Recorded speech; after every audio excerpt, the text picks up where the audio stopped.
So in order for a training to be effective, I always make sure the working alliance is strong with everybody going to the training.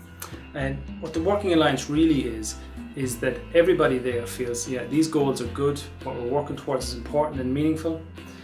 The way we're doing it is a good fit for them, it makes sense to them, they find the approaches we're taking to accomplishing this task is good, and that the connections are good, that the relationships between everybody in the training, they're just good, positive, safe relationships that people feel comfortable in.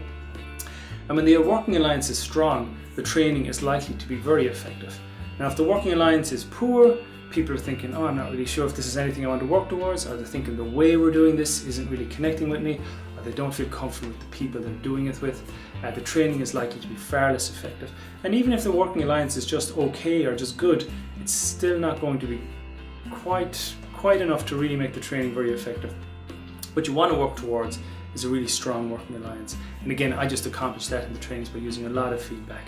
You know, at the start, checking in with people, how would they like the day to go, what are the things you want to focus on, what's really meaningful to them, we'll spend most of our time on that. What ways do they like learning about this?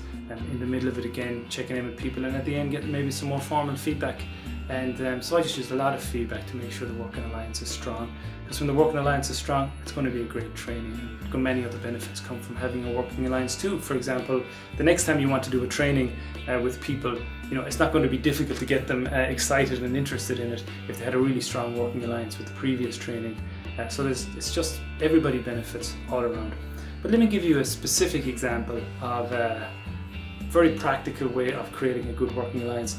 So in some of the trainings I have to do role plays. But yet every time that I say, okay, it's time for role plays now, we're going to do this, everybody goes, oh gosh, not another role play, I really don't like these, you know. So I'm thinking, that's a problem, you know, that's not good, that's really the alliance being quite poor. But yet I knew I had to do role plays, we had to practice some of these skills practically.